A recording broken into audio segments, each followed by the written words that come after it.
Bismillahirrahmanirrahim. Assalamualaikum warahmatullahi wabarakatuh. Waalaikumsalam warahmatullahi wabarakatuh. Innal hamdalillah nahmaduhu wa nasta'inuhu wa nastaghfiruh wa na'udzu billahi min shururi anfusina wa min sayyiati a'malina.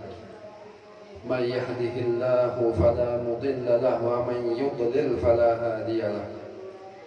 أشهد أن لا إله إلا الله وحده لا شريك له وأشهد أن محمدا عبده ورسوله لا نبي بعده اللهم صل وسلم على سيدنا وحبيبنا وشفيعنا نبينا محمد صلى الله عليه وسلم وعلى آله وأصحابه ومن تبعهم إلى يوم الدين أما بعد.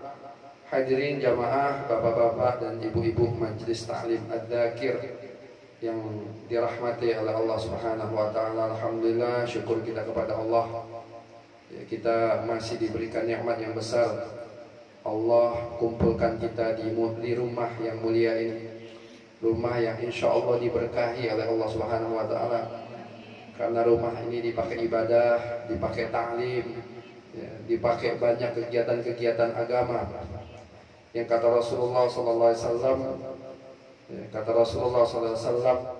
majtama'a qaumun fi baitin min buyutillah yatluna kitaballah wa yatadarasunahu.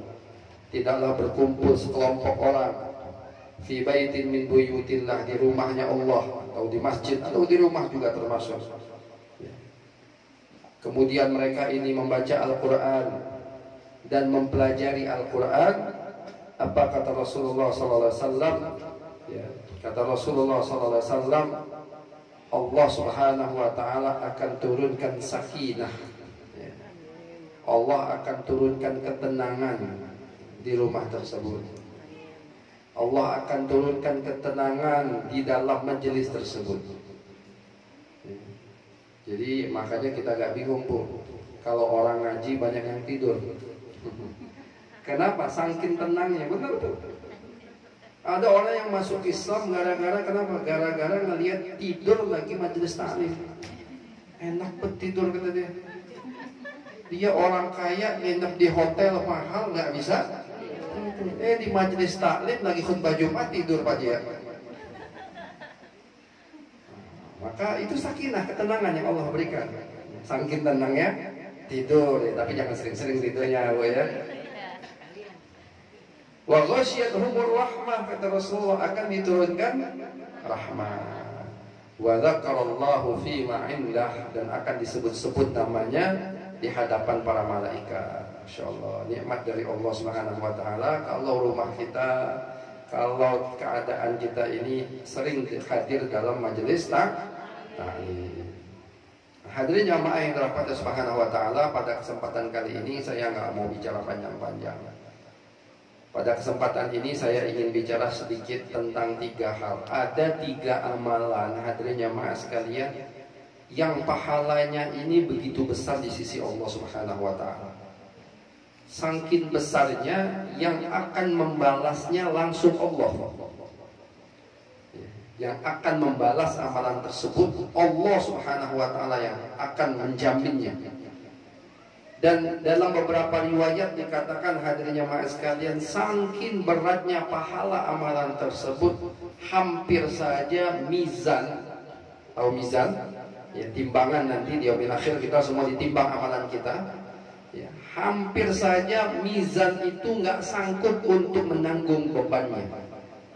Padahal mizan itu, hadirin jamaah sekalian, sanggup untuk menimbang langit dan bumi. Jadi bukan hanya nimbang emas 3-4 kilo, 10 kilo, 1 ton kecil. Langit bumi ini ditimbang, mizan sanggup.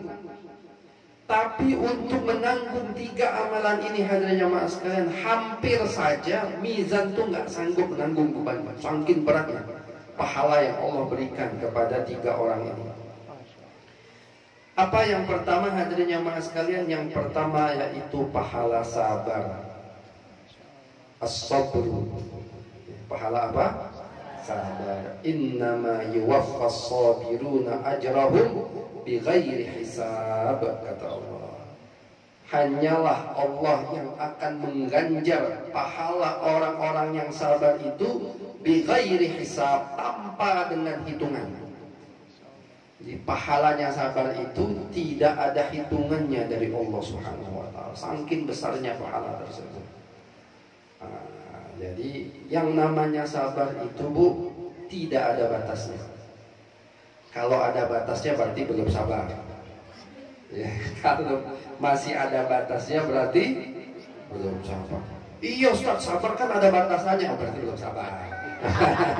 Ya, berarti belum sabar, berarti dia nggak sabar. Kalau dia bilang bersabar ada batasannya, kecuali agama yang dihina, nggak boleh sabar. Ya, mesti marah, wajib marah kalau agama yang dihina. Ya, Rasulullah yang dihina wajib marah. Ya, tapi nggak boleh juga ada yang menghina agama nih langsung kita coblos dari belakang mati, nggak boleh. Ya, kita masuk penjara kalau begitu. Ya. Jadi hadirin yang dirahmati Subhanahu wa taala, orang sabar ini pahalanya begitu besar di sisi Allah. Nah, maka para ulama mengajarkan kita sabar itu di dalam 3 hal. Yang namanya sabar itu di dalam tiga hal. Yang pertama, sabar dalam taat beribadah kepada Allah Subhanahu wa taala. Butuh sabar. Ibadah ini butuh sabar nggak, Bu? Butuh sabar. Kita tadi imam, masya Allah, enak bacaannya, Bu, ya. Bacaannya itu butuh sabar nggak? Butuh. Kalau nggak sabar lama nanti pembacaannya. Tadi saya lihat video di mana ya? Nggak tahu di mana itu. Ada jamaah ngamuk sama imam karena imam baca tarawihnya kepanjangan. Nggak tahu itu di mana, masya Allah. Jadi taat beribadah kepada Allah ini butuh sabar. Kita sholat jauh-jauh jalan dari rumah ke sini, sabar baca Al-Quran, masya Allah, nahan ngantuk gitu kan. Butuh sabar nggak? Yang pertama kali sabar itu apa? Dalam taat beribadah kepada Allah. Yang kedua, hadirin jamaah sekalian, sabar dalam menahan diri kita dari maksiat. Kita ini kan memang Ramadan ini kata Rasulullah apa? Wa ghulliqatis syayatin. Ya, setan-setan itu dibelenggu. Setan semua dibelenggu di bulan Ramadan. Tapi ada satu lagi adanya yang susah ditaklukkan. Apa itu? Hawa nafsu. Dan terkadang dorongan hawa nafsu ini lebih besar daripada dorongan setan. Maka hadirin yang sekalian, menahan diri kita untuk tidak bermaksiat itu butuh kesabaran. Butuh kesabaran. Nah, itu yang kedua bentuk sabar, yaitu apa? Menahan diri kita untuk tidak bermaksiat. Bentuk sabar yang ketiga adalah apa? Bersabar ketika mendapat ujian dan cobaan dari Allah Subhanahu wa taala. Ya, hidup ini pasti ada ujian. Ya, ada namanya hidup lurus, terus nggak ada. Ada ujian, kadang di atas, kadang di bawah. Ya, kadang sehat, kadang sakit. Itu ujian semua hidup ini. Ya, semuanya ujian. Sehat ujian, sakit ujian, kaya ujian, miskin ujian, punya anak ujian, nggak punya anak ujian, punya istri satu ujian, nggak punya istri ujian, punya istri berapa Pak Haji? Wah, Pak Haji paling cepat nyawa. Masya Allah. Semua semua ujian. Maka perlu kita ini bersabar. Dan kata Rasulullah SAW, as-sabru fi sadmatil ula. Sabar itu di dalam hantaman yang pertama. Jadi kalau kita dapat ujian, sakit misalnya, sakit, gimana hati kita lihat. Kalau kita sabar, nah itu orang sabar. Sabar itu ketika mendapatkan apa? Hantaman yang fi sadmatil ula. Ketika hantaman pertama itulah yang disebut sabar. Dan kalau kita bisa sabar dalam 3 bentuk ini, hadirin jamaah sekalian, innama yuwaffas sabiruna ajrahum bighairi hisab. Kata Allah, ya Allah akan mengganjar pahala orang-orang sabar itu bighairi hisab, tanpa hitungan, Saking banyaknya pahala yang Allah berikan kepada orang yang sabar. Kita hari ini ujian kita belum berat. Yang paling berat itu ujian Rasulullah dan para sahabat. Sahabat Nabi SAW, Bilal ibn Rabah radhiyallahu taala anhu contohnya. Kita sekarang Islam enak bu, KTP ditulis Islam, pakai jilbab bebas, sholat bebas. Para sahabat Nabi, Bilal misalnya hadirin yang mas sekalian, ketika dia ketahuan Islam oleh tuannya Umayyah ibn Khalaf, laknatullah alaih, hadirin yang maafkan, apa yang dilakukan oleh Umayyah? Dia disuruh anak-anak kecil untuk menyeret Bilal di jalan-jalan kota Mekah. Diseret aja, digiring, dipanas-panas, suruh buka baju, nggak pakai sendal. Setelah itu hadirin yang maafkan, nggak cukup daripada itu, ditaruh di atas padang pasir yang panas tanpa pakaian, kemudian ditimpa dengan batu besar ya, batu yang sangat besar di atas tubuhnya. Masya Allah ya. Bagaimana sabarnya Bilal ibn Rabah radhiyallahu anhu ya, ketika itu tuannya Bilal bilang, murtad engkau dari agama Muhammad, murtad, keluar engkau dari agama Muhammad. Apa kata Bilal? Ahadun ahad, ahadun ahad, hanya Allah yang satu, hanya Allah yang satu. Ammar bin Yasir radhiyallahu taala anhu, sahabat Nabi juga ya, keluarganya Yasir. Ini orang yang disiksa oleh Abu Jahal. Ibunya Sumayyah, nama ibunya adalah Sumayyah. Kebetulan saya punya ponakan namanya Sumayyah. Umurnya 8 tahun, hafal 3 juz Al-Quran. Ponakan saya. Hadirin jamaah sekalian, Sumayyah ya, dibunuh oleh Abu Jahal dengan cara bagaimana? Mohon maaf nih bu, mohon maaf. Ditusuk dari kemaluan sampai ke atas. Itu yang dilakukan oleh Abu Jahal kepada kaum muslimin di awal-awal. Rasulullah ketika melihat mereka ini keluarga Yasir, apa kata Rasulullah? Sabran ya ala Yasir, bersabarlah wahai keluarga Yasir, fa inna mau'idakumul jannah, sungguh janji bagi kalian itu, tempat kalian itu adalah surga Allah Subhanahu wa ta'ala. Jadi para sahabat dulu, wow, bersabarnya di jalan Allah luar biasa. Makanya kedudukan mereka, kita ini bu, sehebat, sebanyak-banyaknya ibadah kita nggak mungkin bisa mengalahkan sahabat. Kalau ada orang-orang ngaku wali, saya wali lebih hebat dari sahabat, bohong. Ya, wali saya wali juga, wali murid. Ya, jangan-jangan bukan waliullah ya, kalau ngaku-ngaku wali, tapi wali syaitan. Kalau wali beneran nggak mau ngaku dia, orang lain yang cerita. Ya, kalau ngaku-ngaku bukan wali.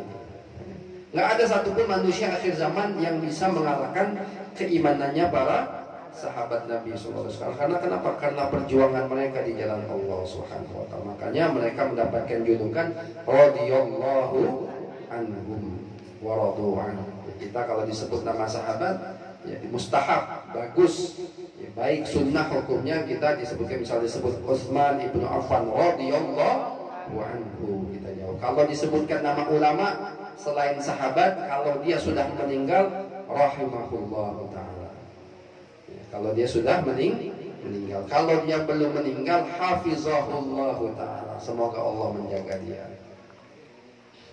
Jadi hadirin yang dirahmati Subhanahu wa ta'ala, itu yang pertama pahala sabar. Yang kedua hadirin jamaah sekalian, amalan yang sangat besar di sisi Allah Subhanahu wa ta'ala itu apa? Pahala orang-orang yang berpuasa. Pahala orang-orang yang berpuasa. Kata Rasulullah sallallahu alaihi wasallam, kullu amali ibni Adam lahu. Hadis qudsi kata Rasulullah, tapi dari Allah. Setiap amalan anak cucu Adam itu bagi dia, illa shaum, kecuali pahala puasa. Fa innahu li, sesungguhnya puasa itu untukku, kata Allah. Hadis qudsi. Jadi Allah yang berkata dengan lisan Rasulullah SAW, wa ana ajzi bihi, dan aku yang akan memberikan ganjaran kepada orang yang puasa. Nah, kita sekarang ini lagi puasa siang hari ya, bulan Ramadan ini Masya Allah luar biasa pahalanya di sisi Allah.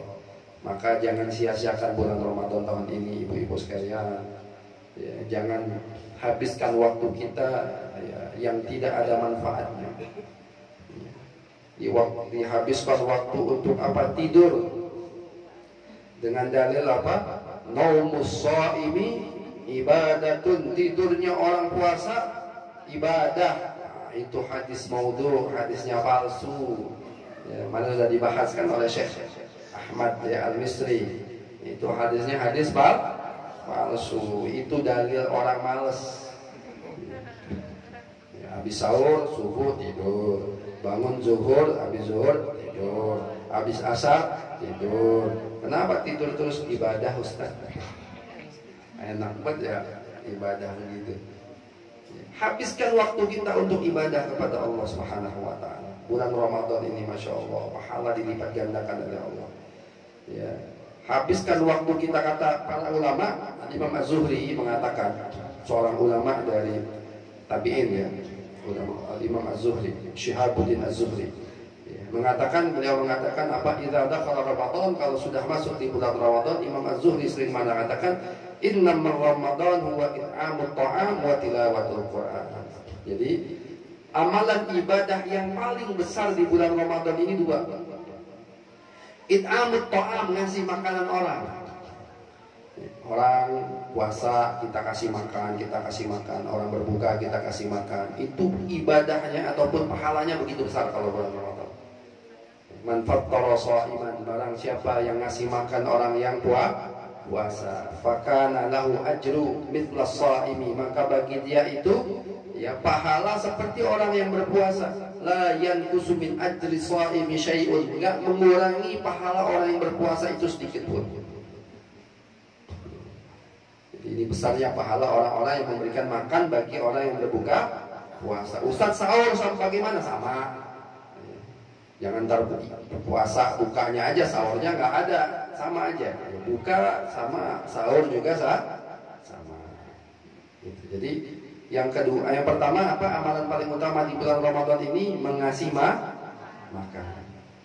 Yang kedua hadirnya ma'as sekalian wa tilawatul Quran, banyak membaca Al-Quran. Ya, berapa kali sudah khatam Ibu? Belum ya. Dulu dikatakan di Imam Hanafi tahu ya, Imam Abu Hanifah itu setiap hari 1 kali khatam Al-Quran. Jadi 1 hari 1 kali, berarti ini sudah ke berapa nih? Ke-5 saja, ke-6. Nah, ke-6 berarti sudah 6 kali khatam. Itu Imam Hanafi. Tapi ini bukan khatam yang qul huwallahu 3 kali. Ada kan dalilnya kan, barang baca surat Ikhlas 3 kali seperti dia membaca Al-Qur'an penuh. Saya khatam juga Ustaz. 6 kali, berarti 3 kali 6. Al-Ikhlasnya bukan. Ini khatam benar dari awal, dari Al-Fatihah sampai An-Nas.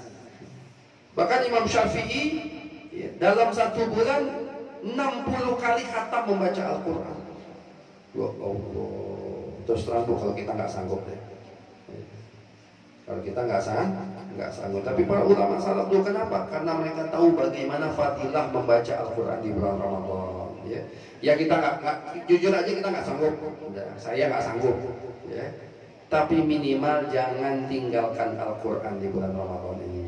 Ya, lagi puasa baca Al-Quran, habis sholat 2 lembar, habis subuh 2 lembar, habis zuhur 2 lembar, habis asar 2 lembar, terus baca Al-Quran.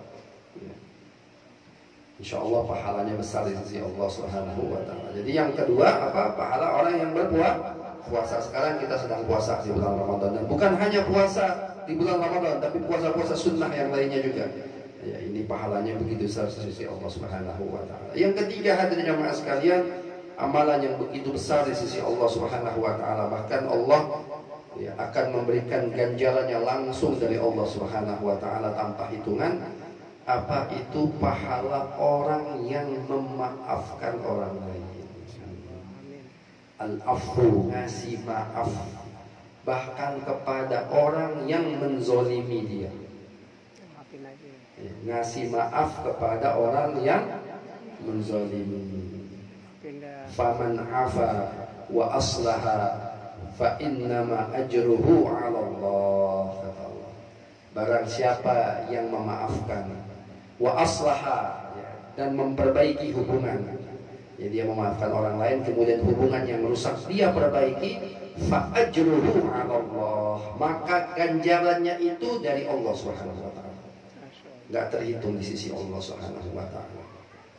Ya, jadi ngasih maaf, memaafkan orang lain. Makanya di zaman Rasulullah, hadirnya maaf sekalian, ada orang yang dipastikan oleh Rasulullah masuk surga.